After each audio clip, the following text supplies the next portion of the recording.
Salut à tous, bienvenue, c'est Alchimiste, bienvenue pour une nouvelle Japan Reaction consacrée aujourd'hui, à Dragon Ball Super, plus précisément au bilan de l'arc de la patrouille galactique qui a vu naître un ennemi qui a suscité pas mal de débats, pas mal de réactions, pas mal de théories, qui est incarné par Molo.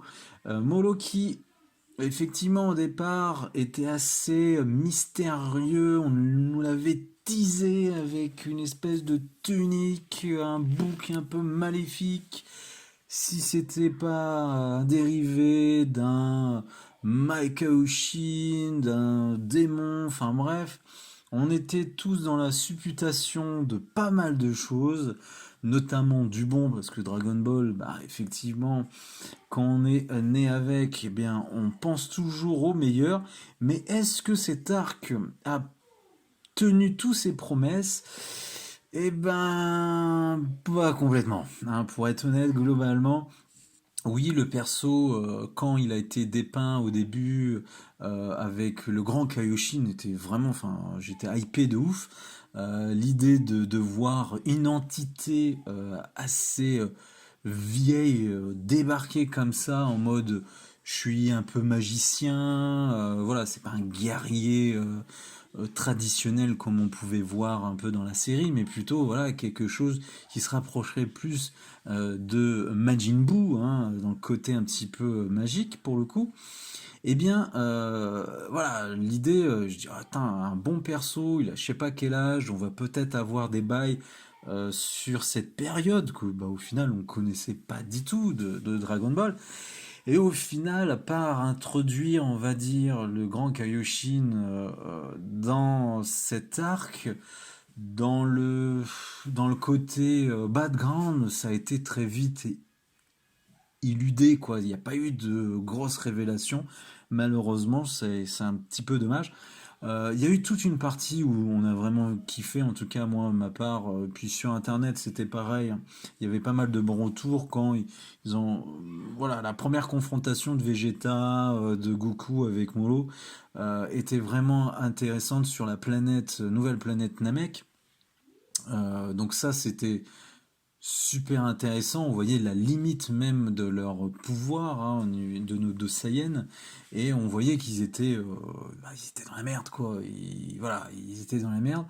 Même si la patrouille galactique a sorti quand même un perso, Merus, qui, bah, au début, était assez mystérieux. On savait pas trop si c'était gentil ou méchant. Bah, on était plus dans le côté méchant au départ quand même. Mais il était fort, le mec, il arrivait à mettre des vents à nos héros en mode bah ta gueule quoi, en mode bah vas-y, enfin, je suis plus fort, mais bon, voilà. Mais il avait pas d'aura, il avait pas de truc particulier.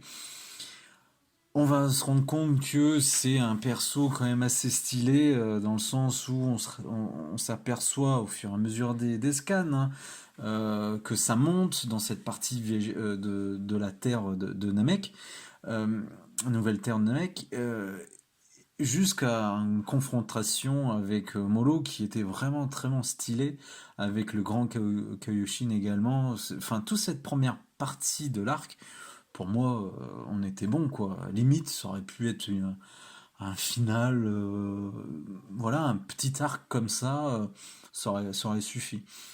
Après, il y a toute une partie, honnêtement, j'ai pas trop adoré lorsque Moro va aller chercher des planètes pour bouffer, avec des sbires de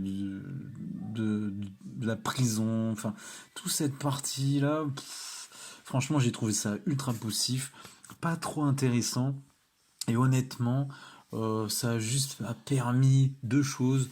À Goku de s'entraîner avec Mirus dans une salle du temps, et Vegeta d'aller voir les Yardra pour s'entraîner. Alors ok, le côté fan service, Vegeta avec la tenue des Yardrat, c'était cool, bon, très bien.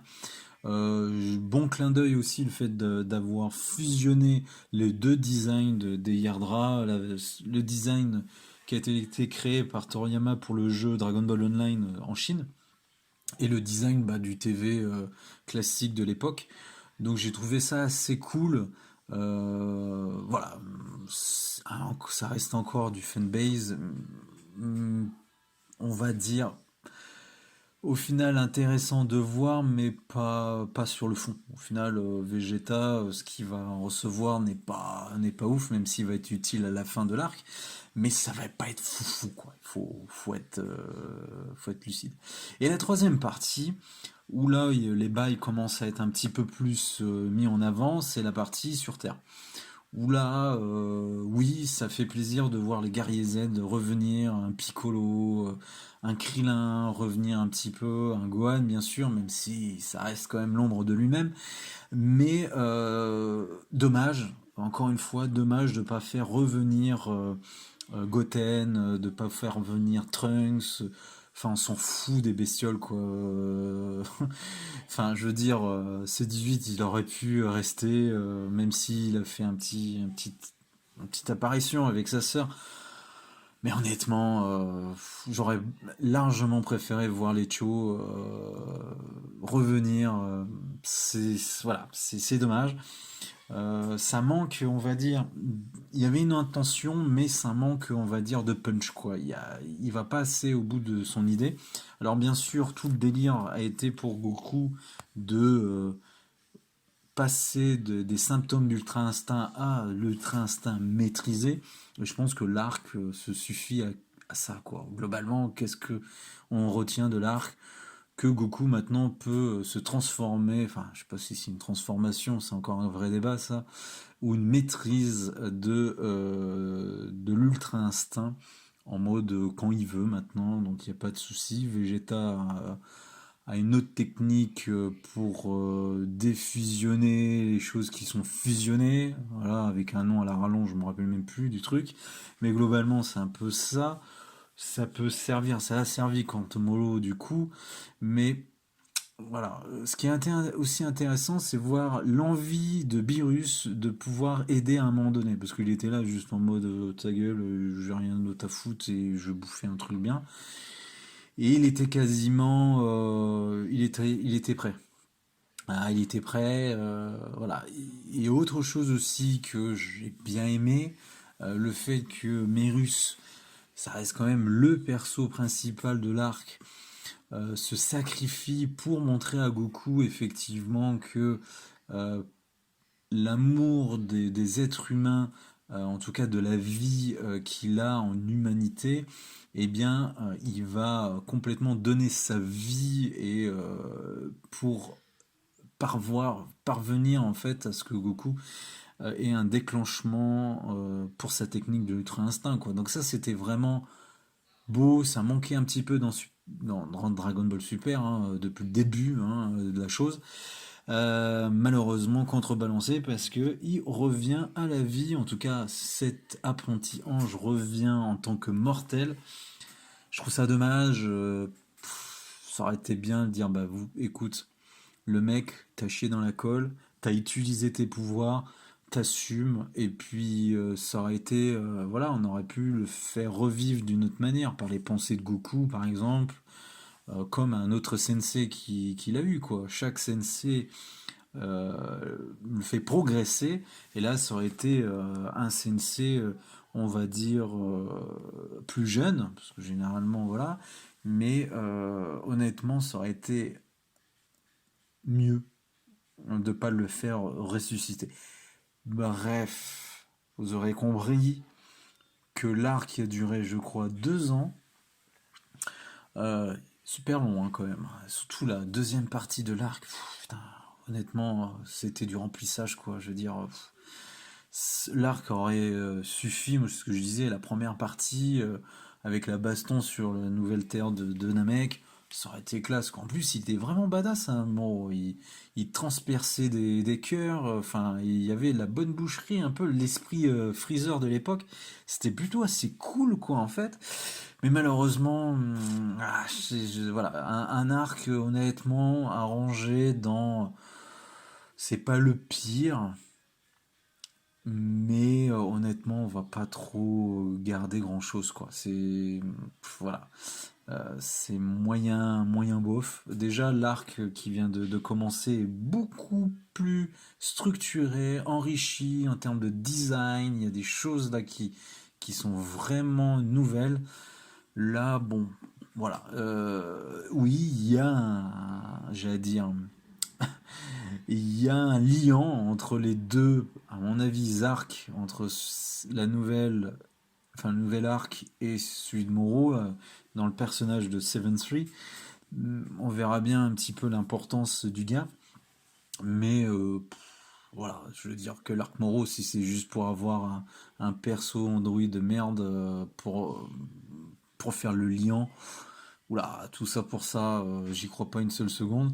Est-ce que c'était la volonté du départ, malheureusement, et du coup, en fait, c'était un peu ce côté-là, avoir le côté, je te rajoute des trucs, je sais pas trop où je vais, mais je te rajoute quand même, faire de la baston, bah au final, le mec mollo, en fait, on sait pas trop pourquoi il est comme ça, on sait pas trop d'où il vient, on sait pas trop pourquoi il est comme ça,